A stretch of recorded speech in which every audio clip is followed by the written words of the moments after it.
할렐루야. 오늘은 요한복음 강의 9번째 시간으로 예수님과 제자 사이, 이런 제목으로 하나님의 말씀을 같이 나누겠습니다. 여러분, 예수님과 제자 사이는 어떤 사이였을까요? 동고동락. 우리 지금 성가대 찬양에 의하면 친구 사이. 이와 같은 친구 어디 있을까? 험한 세상, 인생길에서 어려움 많아 방황할 때 이와 같은 친구가 어디 있을까? 오늘 너무 아름다운 찬양을 들려주셨는데, 예수님과 제자 사이에는 과연 무엇이 있었을까 하는 것이 오늘 설교의 핵심입니다. 그럼 제가 여기서 퀴즈 하나 내겠습니다. 나와 여러분 사이에는 무엇이 있을까요? 뭐라고요? 김난희 시장 큰 소리에 대답해 보세요. 정답인 것 같아요. 네, 와가 있습니다. 아직까지 무슨 소리인지 모르시는 분은 회개하시기 바랍니다. 나와 여러분, 와가 있죠. 옛날에는 이런 거 가지고 웃었습니다. 내가 이제 웃자고 한 소리고요. 나와 여러분 사이에 정말 무엇이 있을까? 신뢰가 있는 줄 알았는데, 사랑이 있는 줄 알았는데, 감사가 있는 줄 알았는데, 어떤 경우에 아주 쉽게 등을 돌리거나 아주 쉽게 서로를 기억하지 않거나 아주 쉽게 안 봐도 되는 사이라고 하면, 제가 목회하면서 그게 제일 힘든 것 같아요. 저 혼자 속으로 어쩜 그렇지? 어쩜 그럴 수 있을까? 그의 인생의 희노애락에 내가 알아달라고 한 건 아니라도 그래도 같이 참여하고 한때 그렇게 이 험한 세상에 예수 안에서 한 길 가자고 한 그들이 아무것도 없었나? 그 사이에 이렇게 될 때 이제 혼자 좀 이렇게 가슴앓이를 할 때가 가끔씩 있습니다. 여러분과 예수님 사이에는 무엇이 있습니까? 예수님과 여러분 사이에 무엇이 있어서 이것 때문에 나는 예수님과 끊을래야 끊을 수 없고, 도대체 예수님과 뗄래야 뗄 수 없는 그 무엇 때문에 누가 뭐라 해도 나는 예수 사람이다. 사도 바울이 다메섹 도상에서 예수님 만난 다음에 예수를 핍박하던 그 자리에서 예수님을 전하는 자리로 바뀌니까 많은 사람이 사도 바울을 괴롭혔어요. 핍박받던 사람들은 너 가짜지? 괜히 회심했다고 해가지고 우리를 한꺼번에 그냥 다 핍박하려고 그러지 가짜지? 이렇게 사도 바울을 인정하지 않았고, 또 같이 핍박하던 사람 입장에선 배신자, 언제는 같이 하더니, 그러면서 괴롭혔어. 얼마나 괴롭혔냐면 믿어주지 않으니까 사도 바울이 갈라디아서 이런 얘기를 했어요. 이제 아무도 나를 괴롭게 말라. 내가 내 몸에 예수의 흔적을 가졌노라. 흔적이란 말은 스티그마라는 헬라어인데 다른 말로 바꾸면 낙인이에요. 낙인. 도장을 딱, 저 OK 목장에 이 말은 우리 OK 목장 말이다라고 딱 도장을 찍어서 누가 이 말은 아니다, 생김새가 어쩌고 뭐 그래도 부인할 수 없는 것은 도장이 찍혀있어. 도장. 내 안에 예수 도장이 찍혀있다는 거예요. 나를 배신자라 말하든 뭐라 말하든 당신들이 나를 괴롭게 하지 말아라. 지울래야 지울 수 없는 예수의 흔적이 내 안에 있다. 나와 예수님 사이는 이런 관계다라고 하는 것이죠. 오늘 우리와 예수님 사이는 어떤 관계일까요? 무엇이 있을까요? 혹시라도 나는 예수님을 안다 하는데 예수님은 모른다 하신다든지, 내가 예수님을 안다고 생각했는데 결국은 예수님을 모른 거였다든지, 이렇게 되면 이건 정말로 우리 인생에서 가장 결정적인 실수를 한 인생입니다. 대학에 떨어지거나 직장에서 승진에 실패하거나 좋은 사업 아이템을 놓치거나 그런 것과는 비교할 수 없는 우리 인생의 가장 결정적인 실수는 예수를 잘못 믿는 거예요.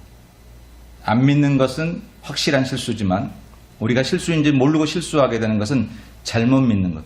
이렇게 믿어도 되는 줄 알았고, 이렇게 교회를 다녀도 되는 줄 알았고, 이렇게 그냥 신앙생활하면서 교회를 왔다 갔다 하면 사람만 만나면 되는 줄 알았는데, 이것이 결정적으로 예수님과 나 사이에 아무것도 없다는 이야기가 되어버리면 이것이야말로 우리 인생의 가장 결정적인 실수라고 하는 것입니다. 왜? 결국은 그것 때문에 천국과 지옥의 갈림길이 되고 우리 인생이 하나님의 사람인지 사단의 사람인지가 바뀌어지는 요소가 되기 때문이다라고 하는 것입니다. 그래서 오늘은 요한복음 강의 9번째 시간으로 예수님과 두 제자들 사이를 통해서 예수님과 그 제자들 사이에는 무엇이 있었고 과연 우리와 나와 예수님 사이에는 과연 무엇이 있는지를 우리가 한번 돌아보면서 비슷하게 믿지 말고 적당히 믿지 말고 진짜인 줄 알고 가짜인데도 스스로 속지 말고 가장 바르고 정확하게 믿어서 뗄래야 뗄 수 없는 내 몸에 예수의 흔적을 가졌다고 고백했던 바울처럼 예수님과 여러분 사이에 그 흔적이 있으시기를 주님의 이름으로 간절히 축원합니다. 자, 오늘 얘기를 한번 살펴보면 그래서 예수님과 제자 사이를 무엇이 있는가를 처음에 보니까 오늘 두 제자를 만나는데 먼저 빌립을 만나는데 빌립과 예수님 사이에 빌립의 고백이 있었어요. 이 고백은 빌립의 신앙 고백입니다. 빌립이 예수님을 고백하는 그런 고백의 내용이 있었다라고 하는 것이죠. 우리 여러분 설교 노트든지 앞에를 보시고 한번 이 말씀을 같이 읽어보실까요?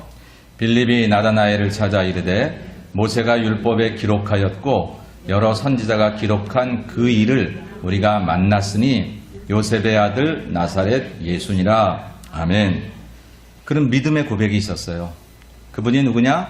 모세가 율법에 기록했고 다시 쉽게 오늘날로 말하면 구약 성경에 기록이 되어 있고 여러 선지자가 기록한 그 메시아를 내가 만났다라고 하는 것입니다. 그 메시아를 내가 만났다라고 하는 것. 오늘날 한국교회가 굉장히 연약한 부분을 가지고 있는데 그것 중에 하나는 뭐냐면 고백이 없는 크리스찬이 있다는 거예요. 엄밀히 말하면 예수님에 대한 신앙 고백이 없는 사람은 크리스찬이라고 말하기는 어렵고 그냥 교인이다.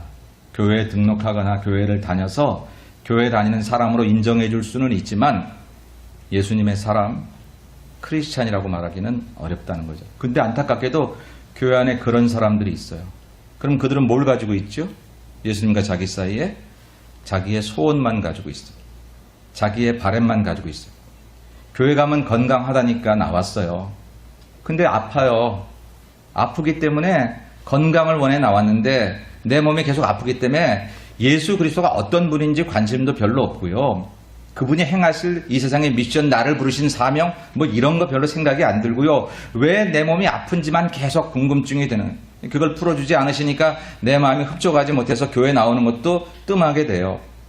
기분이 떨어지고 감정이 떨어지면 그냥 그러면 안 나오는 거예요. 오늘날 많은 교인들이 내가 바라는 바램만 있어요. 그거는 굴뚝 같아요. 교회 나오면 잘 된다고 하니까 이런 소원들을 가지고 나와요. 그것 자체가 틀린 건 분명히 아니에요. 소원을 우리 안에 가지게 하시는 이가 하나님이시니까 저와 여러분이 하나님에 대한 소원을 가지고 있다는 것은 틀린 건 아니지만 고백이 없는, 예수님에 대한 고백이 없는 내 소원만 가지고 있으니 어찌 보면 이것은 만일 이 소원을 예수 아닌 그 누군가가 들어준다고 하면 나는 예수님에 대한 고백이 없기 때문에 내 소원을 들어주는 그곳을 찾아, 그 신을 찾아, 그 대상을 찾아 얼마든지 갈 수 있는 사람들이다. 제가 가끔 얘기했죠. 제가 첫 목회를 시골에서 했는데요. 경기도 여주, 거기서 이제 리땅에서 했는데 하여튼 시골 분들이 제일 마음이 혹 가는 말이 있어요. 그게 뭐냐면 아랫마을에 용한 사람 왔대. 그 말이면 확 가요. 집사님도 권사님도 가시더라고요. 아랫마을에 용한 사람이 왔는데 우리 할아버지 얘기를 알더라고. 그러면서 거길 가는 거예요. 소원은 있어요. 잘 되고 싶은 소원이 있고요. 건강해지고 싶고 일이 잘 풀려지고 자식이 잘 되고 그런 소원. 이거 하나님께 들어주시기 위해서 하나님 앞에 나왔는데 우리 하나님이 어쩌자고 이 소원 들어주실 생각은 안 하고 자꾸 사명 주시고 뭐 일 주시고 뭐 그런 것만 같아요. 그래서 그 소원을 이루어지지 못하는 예수님에 대해서 충족감이 없는 이제 그런 신앙인들이 사실 교회에 많다는 것입니다. 근데 그 이유가 뭐지요? 그 이유는요, 소원이 나쁜 게 아니라 예수님에 대한 고백의 소홀한 거예요. 우리가 예수님에 대한 고백이 없어요. 물어봅니다. 예수님 누구시죠? 하나님의 아들. 깜짝 놀랐어요. 잘하셨어요. 이렇게 잘 고백하시는 분도 계신데요. 우리가 들은 풍어른이 있어가지고 그렇게 많이 얘기해요. 사람들이 구세주시고요, 생명이시고요, 나의 반석이 되시고 힘이 되시고요. 틀린 말은 아니잖아요. 틀린 말은 아닌데 내 얘기가 아니에요. 들은 얘기 풍어입니다. 앵무새예요. 교회 다닌 그래도 세월이 있었어요. 그동안에 들었던 얘기로 어떻게 구원받죠? 믿음으로 구원받죠. 알아요. 근데 정말 내 얘기가 아닌 그 남의 얘기를 가지고 내 고백이 없는 그런 믿음으로 살아가는 사람들, 그들에게는 소원이 강하고 강한 소원이 이루어지지 않을 때 예수의 고백이 없다는 얘기는 예수님에 대한 관계가 설정되지 않았기 때문에 안 주시면 등을 돌릴 수 있어요. 얼마든지. 오늘 안 주시면 그만이에요. 나 없어도 살아가요. 그렇다고 예수를 안 믿을 수 있는 게 아니라 내가 예수에 대한 고백이 있으면 오늘 그분 앞에 내가 서야 하는 이 자리에 결단코 서지 않으면 안 된다고 하는 것. 나를 가난하게 하셔도 나를 병들게 하셔도 내 인생의 주인은 당신이시니 병들게 하신 하나님도 함께 하실 거죠. 나와 함께 하실 것이고 나를 가난하게 하신 하나님도 나와 함께 하실 그 하나님이 내가 오늘 당신 앞에 섰나이다. 이런 믿음의 고백으로 서야 하는데 그 고백이 없기 때문에 우리가 신앙생활이 날마다 힘들어요. 예수 믿으면 예수님께서 내 안에 계셔서 우리가 기뻐해야 되잖아요. 정말 세상에 우리에게 근심과 걱정과 염려를 주고 그렇게 한다 할지라도 예수 믿으면 기뻐해야 되잖아요. 왜? 죄짓 맡은 우리 구주 어찌 좋은 친구인지 내 이 근심 걱정 때문에 힘들고 괴로운데 예수님의 죄짐을 맡아서 내 길을 대신 지시고 내 죄를 대신 지시고 나의 길을 함께 가신다고 그것을 아는 우리들인데 어찌 여기서 힘을 얻지 않을 수가 있겠느냐라는 것입니다. 그런데도 불구하고 교회 다니는 것도 힘들고 예수 믿는 것도 힘들고 교회 와서도 힘들 까닭은 뭐냐? 그분에 대한 고백이 없어요. 여러분 사람은 사랑 고백을 가지고 있을 때 누가 행복하지요? 그 고백을 받는 사람도 행복하지만 고백하는 가지고 있는 사람이 행복하잖아요. 내 고백을 그가 알아주고 그가 내 마음을 알아주고 그가 내 소리를 듣고 얼굴을 웃을 때 미소를 질 때에 나는 너무너무 행복한 거잖아요. 왜 우리가 예수를 믿으면서도 힘들어요? 어려워요? 예수님에 대한 사랑 고백이 내 안에 충만하지 않는 두근두근하지 않는 거예요. 교회 여기만 교회인가? 교회 이번 주일만 주일인가? 두근두근 내가 오늘 그분을 만나지 않으면 내 심장이 떨릴 것 같은 그런 경험이 우리 안에서 사라지니까 우리가 신앙생활이 날마다 힘들고 어려울 수 있어요. 오늘 그런데 빌립에게는 그 고백이 있었어요. 그 고백이 있었어요.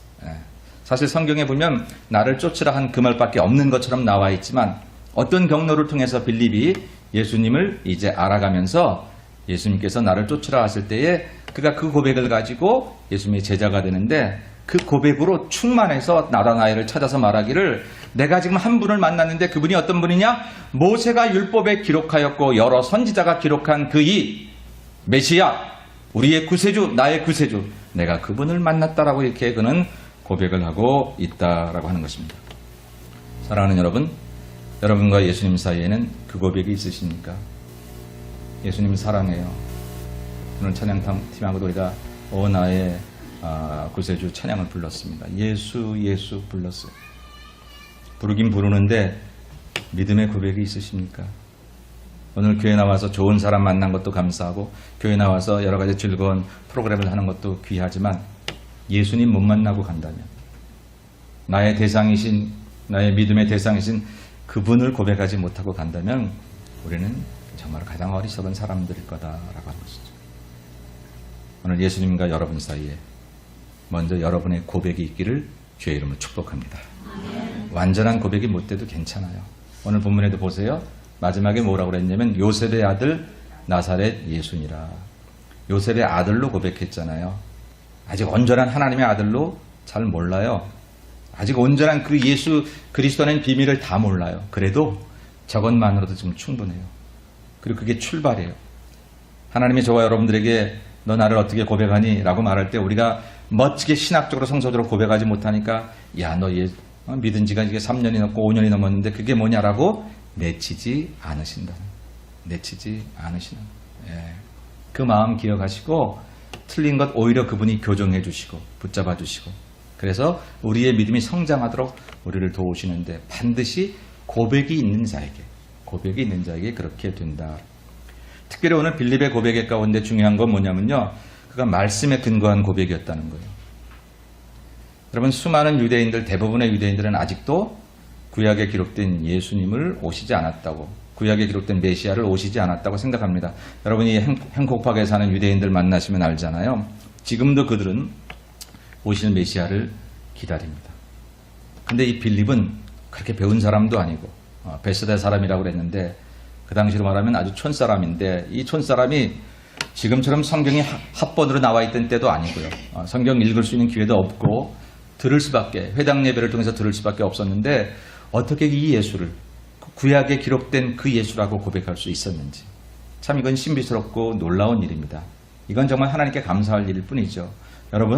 여러분이 지금 하나님의 아들 예수 그리스도를 여러분의 구세주로 믿는다면 이건 여러분의 인생의 가장 큰 기적 중에 기적인 줄로 믿습니다. 이거 우리가 잘나서 알게 되는 게 아니잖아요. 그렇죠? 정말 감사한 일이에요. 근데 어쨌든 빌립에게 그런 고백이 있었고 이것은 말씀에 근거한 그의 믿음의 고백이었기 때문에 더욱더 중요하다라고 합니다. 가끔씩 우리의 믿음이 너무 우리의 개인적인 체험에 주관적으로 흘러가는 경우들이 있는 사람들이 있습니다. 자기 마음의 주관에 따라서 모든 것을 판단합니다. 여러분, 성경이 나를 주관해야지 내가 성경을 주관해서는 안 되잖아요. 근데 내 마음의 감정이, 내 마음의 생각이 성경을 바꿔요. 그건 뭐 말씀이 그러긴 하지만 구약시대 때 얘기지. 그 얘기가 뭐 하나님이나 예수님이나 그렇게 하시죠. 어떻게 우리가 그렇게 해요? 아니, 성경이 그렇게 하라고 써 있으면 그렇게 해야 되니까 써 있겠지. 하나님이 써 놓으시고 그냥 써봤다야. 니들이 뭐 어떻게 그렇게 하겠니? 이러실 리 없잖아요. 힘들고 어려워도 원리가 중요하고 원칙이 중요한 것이죠. 우리가 자기의 체험이 귀하긴 하지만 자기의 체험을 너무 주관적으로 생각할 때는, 자기 생각을 너무 주관적으로 생각할 때는 우리 믿음이 잘못되기 쉽습니다. 여러분, 한 몇 년 전에 우리 교회에 어떤 분이 새벽 기도를 나오셨어요. 우리 교회는 아니고 지나가다가 새벽에 기도할 자리를 찾다가 여기를 오셨대요. 그래서 같이 기도하는데 그분의 기도 방법이 좀 특별했어요. 좀 이렇게 소리를 질러서 기도하시는데, 우리 기도할 때 소리를 질러서 기도할 수는 있는데 이분은 그냥 소리를 지르는 게 아니라 좀 죄송하지만 괴성을 질러요. 괴성. 그러니까 너무 다른 분들이 기도하는데 바더를 받고 기도하기가 불편한 거예요. 그래서 교인들에게 하루 이틀 지나니까 불만이 나오고, 제가 생각해도 이거 안 되겠다. 저분을 이렇게 계속 그냥 놔뒀다가는 다른 사람들이 기도를 못 하겠다. 그래서 제가 이제 예배를 맞추는 잠깐 보자고 했습니다. 새벽에 나오신 여자분입니다. 이러저런 얘기를 좀 들었는데 그분이 자기 나름대로는 얼마나 체험이 많다고 말하는지 모릅니다. 그런데 그분이 이런 얘기를 했어요. 자기는 지금 주일날 파사디나에 있는 교회를 간대요. 여기서 전철을 타고, 여기서 지하철을 타고 파사디나에 있는 교회를 가는데 차가 없기 때문에. 그런데 그렇게 가면 뭐 1시간 반인가 2시간이 걸린대요. 그러면 예배가 거의 끝난답니다. 예배가 거의 끝난. 그런데 하나님이 너는 늦어도 괜찮다 그러신다. 너는 늦어도 괜찮다. 그래서 제가 아니 그럼 좀 일찍 가지 라고 하는 얘기를 그때 못했어요. 생각을 못해가지고 너무나 당당하게. 그래서 제가 기도를 해드리니까 제 기도 끝난 다음에 제가 목사님 기도해드릴게요 그러더라고요. 그래서 제가 또 기도도 받았어요. 네, 여러분, 예배를 늦어도 괜찮다. 여러분들이 이렇게 주일날 예배를 나오다가 갑자기 무슨 뭐 어떤 일이 생겨가지고 그래서는 안 되지만 어쩔 수 없는 부득이한 경우에 한두 번씩 예배를 늦은 그 상황에 있어서 너무 부끄럽고 죄송하고 하나님께 미안한데 하나님이 아들아, 딸아, 너 오려고 하다가 그런 일을 당했지? 내가 다 알지. 그래도 너 얼마나 조급했니? 얼마나 마음이 그냥 예배 시간에 늦어서 다급했니? 내가 그 마음 다 안단다. 괜찮아. 이러실 수는 있는데, 그러실 수는 있는데 너는 매주일 늦게 가도 괜찮아. 이건 말이 안 돼. 이건 원리에 어긋난 거예요. 원리에 어긋나. 그러면 내가 늦은 그 이유를 내 마음에 하나님이 나에게 그런 생각을 주셨다라고 생각하지 말고 하나님 말씀에 찾아봐야 되는 거예요. 하나님이 언제 예배를 흠없는 제물을 안 받으신다 그랬는데, 흠없는 제물을 안 받으신다는 얘기는 단순히 헌금의 얘기만이 아니라 예배 시간, 내 마음가짐, 몸가짐 모든 것을 다 통틀어서 하는 얘기잖아요. 그럼 이건 하나님의 원리가 너무 분명해요. 너무 분명한데 왜 나에게는 하나님이 내게 들려주셨다라는 그런 자기의 체험으로 원리를 앞서가려고 하느냐. 이게 우리의 잘못이라. 이게 우리의 잘못. 아이고, 내 형편 아시면 하나님도 나 그만하실 거예요. 내 형편 아신 목사님도 말 못하실걸요? 아니요. 우리의 형편이 문제가 아니라 성경이 원리입니다. 성경의 원리가 우리 인생에 가장 맞는 얘기고 그 원리에 나를 맞추는 거예요. 지금 내 형편, 내 생각에는 이게 맞는 것 같아도 하나님 말씀의 근거에 비추어 볼 때 그것이 맞지 않는다고 하면 내 생각을 정리해야죠. 내 생각을 바꿔야죠. 어떻게 하나님 말씀을 내 생각에 맞추어 볼 수 있겠느냐라고. 오늘 빌립의 고백이 중요한 것 가운데 하나는 그가 예수를 내가 만났더니 기가 막힌 소리를 하더라고. 만났더니 인상이 좋더라고. 만났더니 나를 좋아한다 하시더라고. 라고 하는 개인적인 경험, 그것도 있었을 텐데 그것이 우선순위 된 게 아니라 성경에 근거한 그이가 바로 오늘 요셉의 아들 예수시다. 내가 그분을 만났다. 말씀에 기록된 그분이, 내가 아는 말씀의 원리에 적합한 그 말씀이 증거했던 바로 그분 예수가 오늘 나에게 오셨다. 내가 믿는 예수님은 하나님 말씀에 근거한 분이다라고 그는 고백하게 되었다라고 하는 것입니다. 사랑하는 여러분, 여러분과 예수님 사이에는 무엇이 있습니까? 그분에 대한 고백이 있어요. 근데 그분에 대한 고백은 여러분의 개인적인 체험도 중요하지만 그 체험이 반드시 하나님 말씀에 입각한 체험이 되어야 하고, 하나님 말씀에 입각했다는 얘기는 하나님 말씀이 가지고 있는 원리에 철저한 그런 이제 나의 모든 행동과 처지가 되어야 한다라고 하는 것입니다. 여러분의 형편과 처지를 내 마음으로 그냥 주장하려고 하지 말고 항상 성경에 근거해서, 오늘 내가 아무리 마음의 기분이 나빠서 이 길을 안 가려고 하여도 하나님이 가라고 하신 길이라면 가야 할 것이고, 오늘 아무리 가고 싶고 내가 흥이 나서 그냥 모든 사람 제쳐놓고 먼저 달려가고 싶어도 주님이 가지 말라 한 길이라면 그건 목숨 걸고 가지 않는 원칙에 근거한 믿음의 고백, 이 고백이 여러분과 예수님 사이에 있으시기를 주님의 이름으로 간절히 축원합니다. 두 번째는 뭐가 있었냐면, 두 번째는 빌립의 전도가 있었어요. 빌립의 전도가. 예수님과 빌립 사이에는 빌립이 예수님을 전하고 싶은 마음이 있었어요. 여러분, 좋은 거 가지면 누군가에게 전하고 싶죠? 우리 교회들이 좋은 식당, 이렇게 새로운 식당 가면, 목사님 거기 가보셨어요? 그렇게 얘기하시고, 얘기하고 싶은 거예요.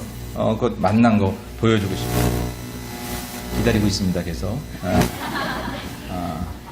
여러분, 그런 거 음식 하나도 좋은 거 있으면 전해주고 싶고 그렇게 하는 거죠.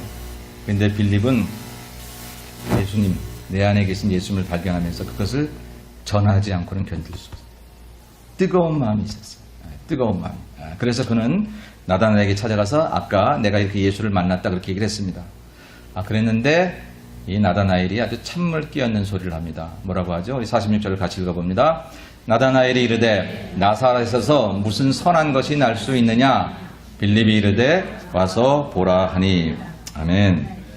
나다나엘이 뭐라고 말했어요? 나사렛에서 무슨 선한 것이 날 수 있느냐? 당시의 나사렛은 지역적으로 볼 때 좀 소외되고 갈릴리 지역의 한 지역인데, 여기는 하층민들이 주로 살고 있었고, 그리고 헬라 문화권에 비교적 많이 노출되어 있던 지역입니다. 그래서 이게 이제 이스라엘의 지도로 말하면 북쪽이거든요. 남쪽으로 내려오면 남쪽에 이제 예루살렘이 있는 것인데, 이 유다와 예루살렘 중심권에 살아가고 있는 정통 유대인들에게서는 저 북쪽에 헬라 문화권에 쉽게 노출되고 이방인들에게 쉽게 노출되고, 그리고 천한 지역이라고 생각했던 그런 것들을 아주 무시했어요. 거기서 무슨 선한 것이 나올 수 있느냐? 그쪽 출신이 그쪽 지역에서 무슨 인생을 바꿀 만한 대단한 것이 나올 수 있겠느냐? 그렇게 이야기를 했단 말이에요. 이것이 상식이에요. 그 당시 이스라엘에 주어진 상식입니다. 그리고 이스라엘들이 가지고 있는 그런 생각들이에요. 거기에 대해서 빌립은 대항할 말이 없었어요. 논리적으로 그 얘기를 그렇지 않아, 나사렛이 얼마나 좋은 것인데 이렇게 말할 수 있는 근거가 없었습니다. 그런데 빌립이 가지고 있는 건 한 가지, 그건 뭐냐면 직접 예수님 만나면 생각이 달라질 거야. 와서 보라라고. 오늘 빌립이 지금 얘기하는 건 뭐냐면 와서 보라는 거예요. 나는 너를 설득할 수 없어도 네가 예수님 만나면 너는 달라질 거야. 나는 너를 고칠 수 없어도 네가 예수님 만나면 예수님 너를 치유하실 거야. 나는 너를 가르칠 수 없어도 내가 예수님을 만나면 예수님은 너를 훈계하시고 가르치실 것이야 라고 말씀을 하셨다는 것입니다. 사랑하는 여러분, 우리가 누군가에게 복음을 전하려고 할 때 우리들은 가끔 이런 생각들을 갖습니다. 목엔 나보다 잘 사는데 뭐라고 전도하지? 예수 믿으면 잘 산다고. 뭐라고 전도하지? 더 건강한, 더 똑똑한데, 자식들도 대학에 탁탁 붙었는데 뭐 좀 흠이 있어야 그 흠을 탁 이렇게 차고 들어가서 이러니까 예수 믿어 이러려고 했는데, 나보다 모든 게 잘났을 때 뭐라고 전도하지? 내가 지금도 행복한데 네 말 믿고 교회 가서 너처럼 살라고? 혹시 그런 것 때문에 주눅 들어서 전도를 못 하시는 분들도 있다는 거지요. 그때 어떻게 하면 됩니까? 와서 보라. 내가 예수님을 포장하려고 하지 마세요. 내가 예수님을 아름답게 만들어줘야 예수님이 예수님 되시는 것이 전혀 아닙니다. 그냥 그분을 소개하고 그냥 그분 앞에 서게 하기만, 그건 우리의 책임이니까.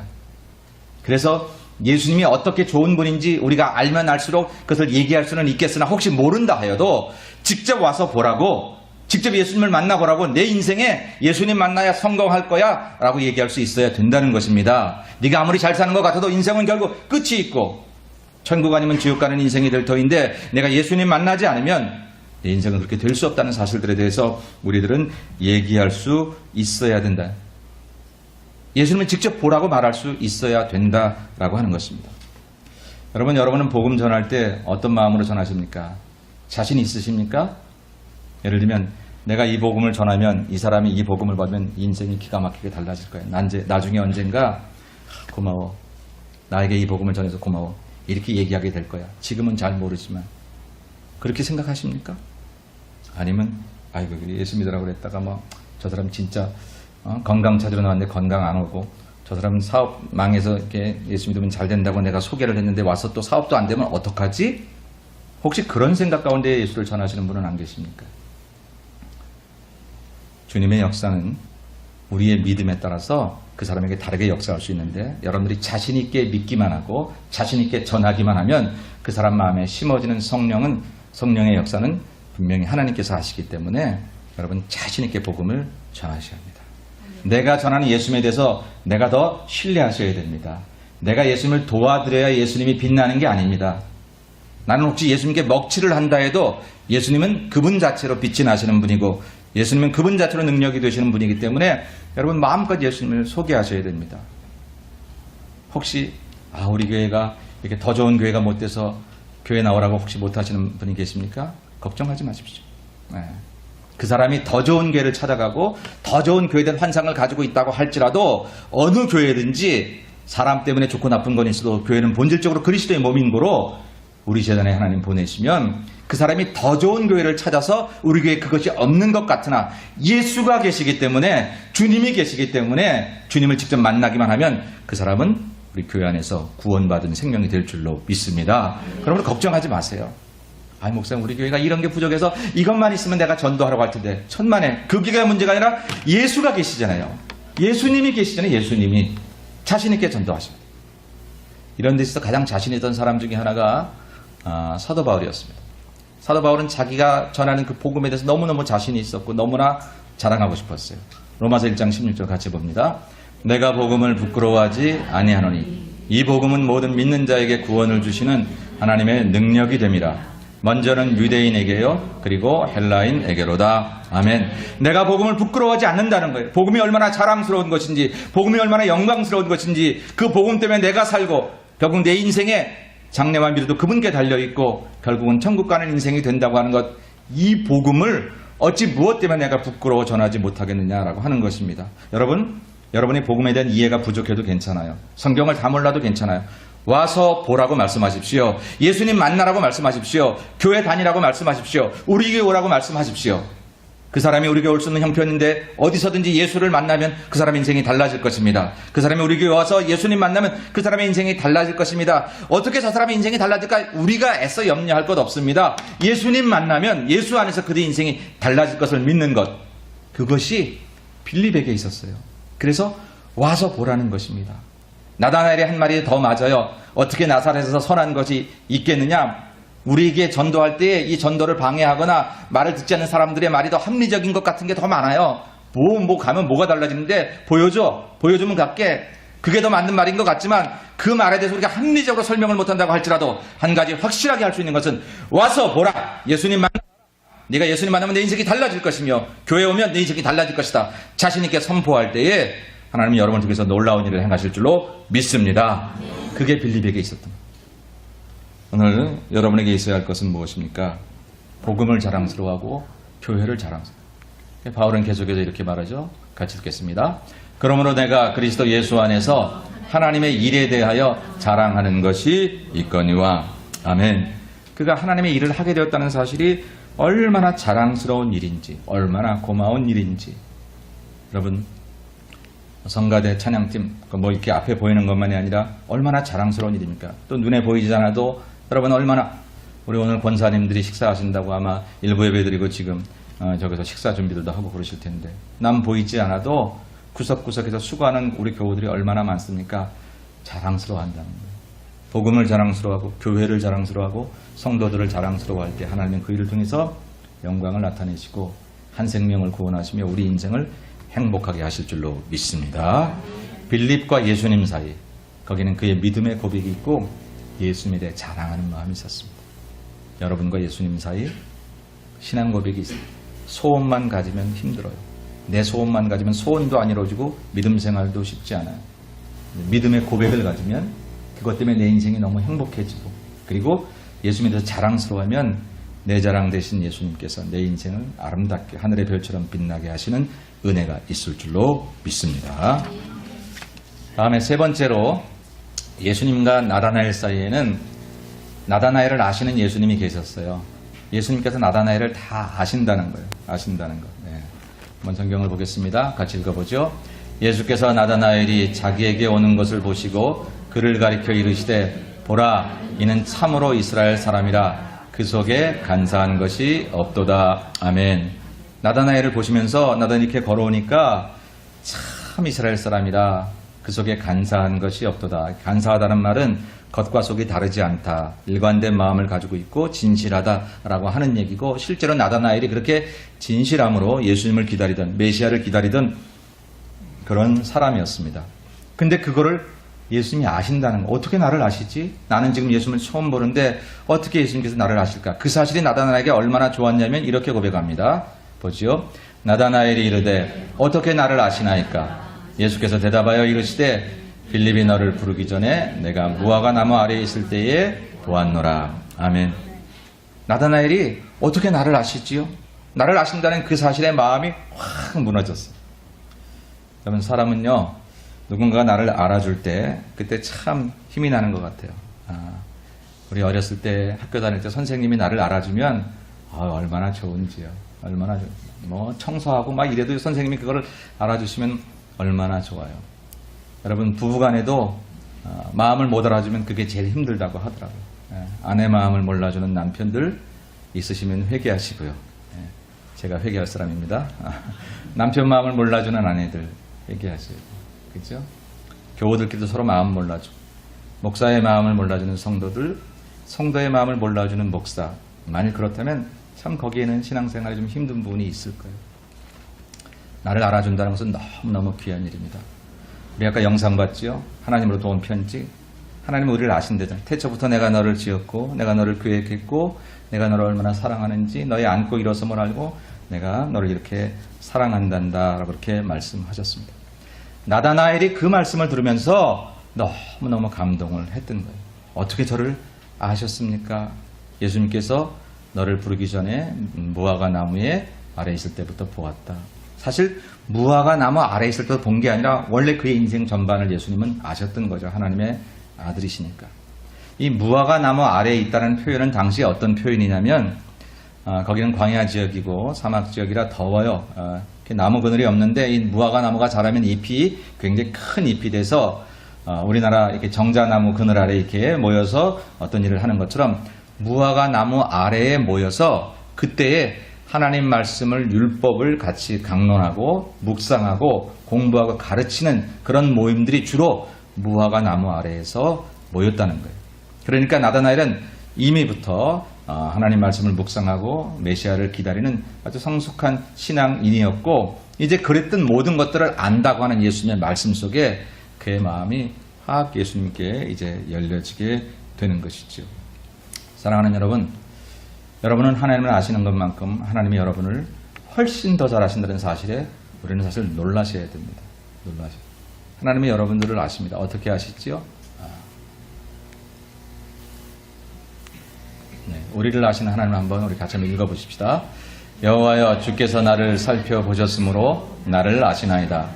주께서 나의 앉고 일어섬을 아시고 멀리서도 나의 생각을 밝히 아시오며 나의 모든 길과 내가 눕는 것을 살펴보셨으므로 나의 모든 행위를 익히 아시오니 여호와여, 내 혀의 말을 알지 못하는 것이 하나도 없으시니이다. 아멘.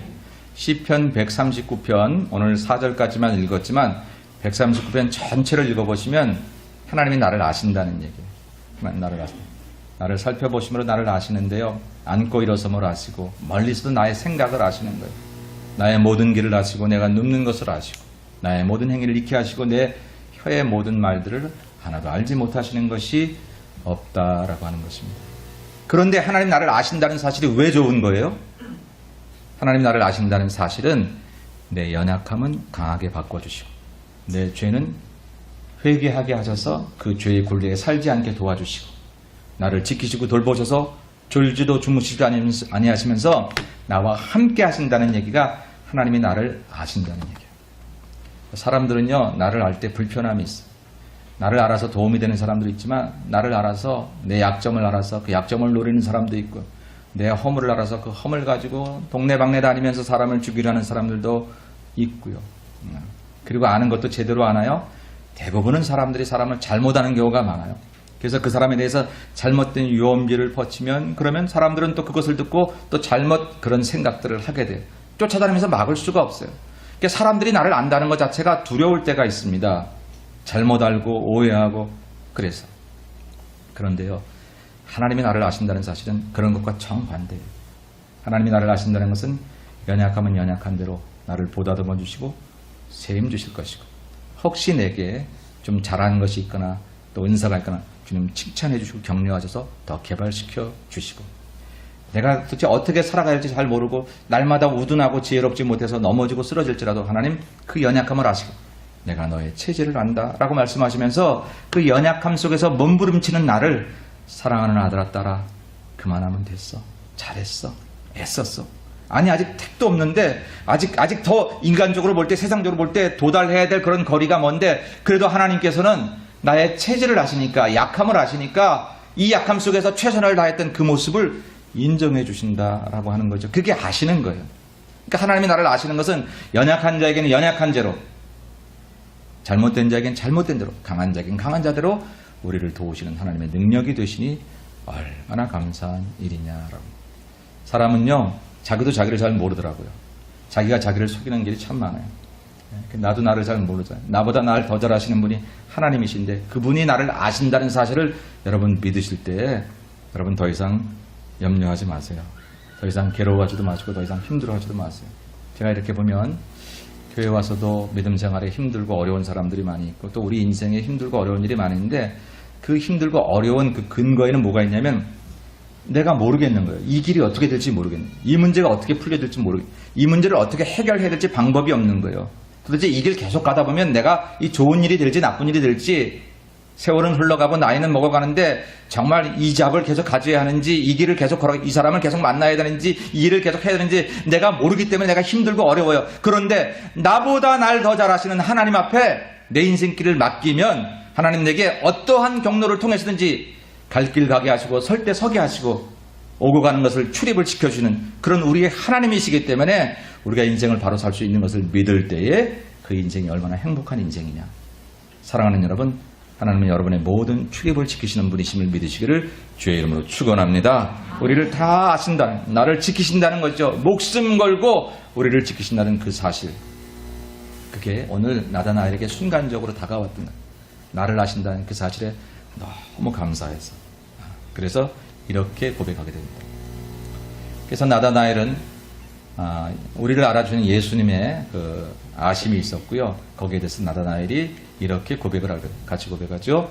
나다나엘이 대답하되 랍비여 당신은 하나님의 아들이시요 당신은 이스라엘의 임금이로소이다. 아멘 라고 고백합니다. 아까 빌립은 요셉의 아들 나사렛 예수라고 고백을 했습니다. 그런데 오늘 나다나엘은 하나님의 아들이라고 고백합니다. 우리 안에 빌립과 나다나엘이 같이 있는 것입니다. 우리 처음 예수님 만났을 때 그저 성경에 써있는 요셉의 아들 예수로 만났다고 할지라도 우리가 믿음 생활하면서 우리의 고백이 점점 자라나서 하나님의 아들이십니다. 당신은 나의 구세주십니다. 라고 믿음이 성장하게 될 때 그의 인생은 정말로 복되고 아름다운 인생으로 변화되는 줄로 믿습니다. 오늘 나다나엘에게 그런 고백이 있었다는 거예요. 뿐만 아닙니까? 당신은 이스라엘의 임금이로소이다 라고 고백했습니다.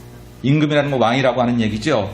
물론 이 얘기를 어떤 이들은 나다나엘이 이 예수님을 로마의 식민지에서 건져줄 그런 이스라엘의 지도자로 봤구나 이렇게 해석하는 사람들도 있지만 그게 아니라 자기 인생의 통치자 내 인생의 왕이시다라고 지금 나다나엘은 고백하고 있다는 것입니다. 왕은 통치하는 자예요. 저와 여러분이 예수님을 만일 왕으로 모실 수 있다면 그분의 통치를 받아야 되는 거예요. 그분의 생각을 받아야 돼. 그분의 계획대로 살아가야 되는 것입니다. 우리는요, 이런 오류를 범할 수 있어요. 내가 가는 길을 당신이 책임져 주시고 따라오세요. 근데 하나님은 하나님이 가시는 그 길을 너 나 따라올래? 라고 물으시는 거예요. 왜? 하나님은 왕이시니까, 통치자니까.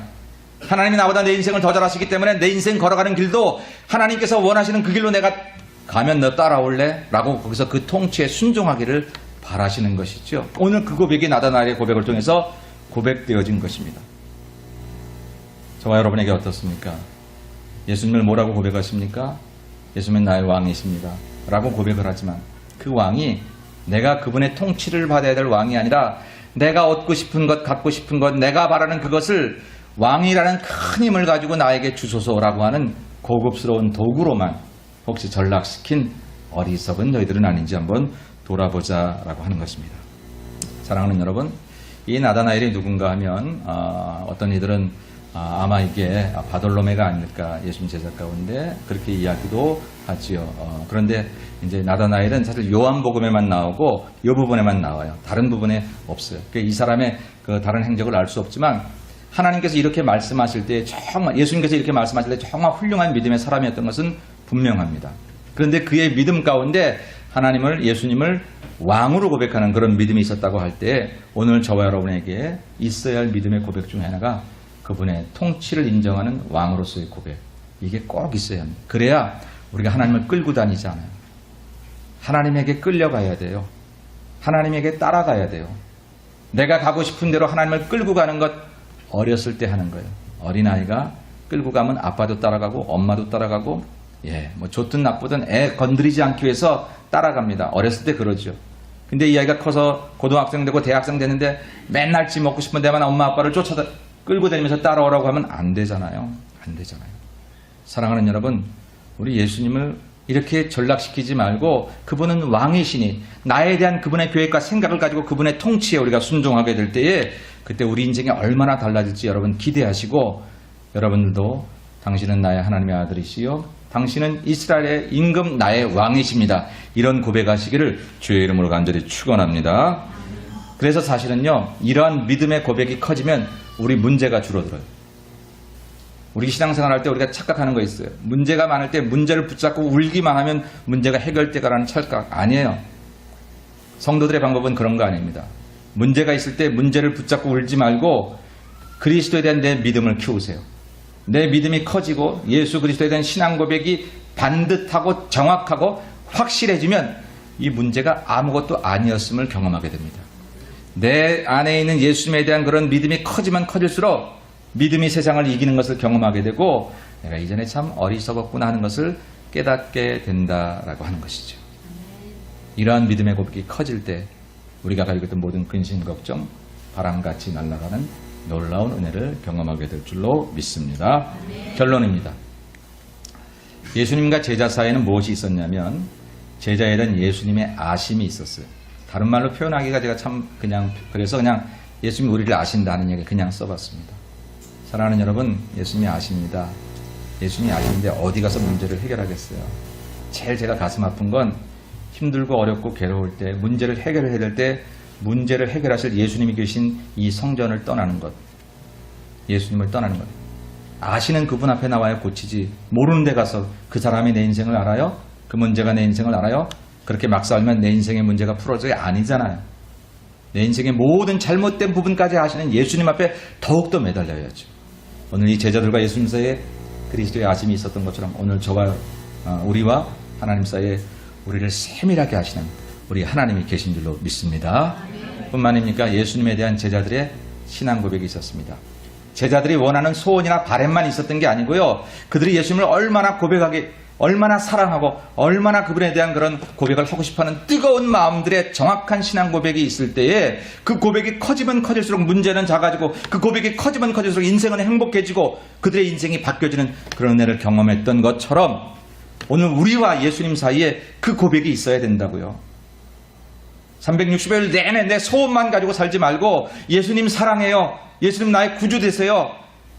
지금 내 문제가 당장 급한 문제가 있는데도 내가 예수님 사랑하는 사랑의 고백을 하지 않아서 견딜 수 없는 마음으로 살아갈 때 이게 언제 해결된 거지? 라는 놀라운 기적을 체험하는 게 우리 믿음의 사람인 줄로 믿습니다. 우리에 대한 예수님의 아심, 예수님에 대한 우리의 신앙 고백.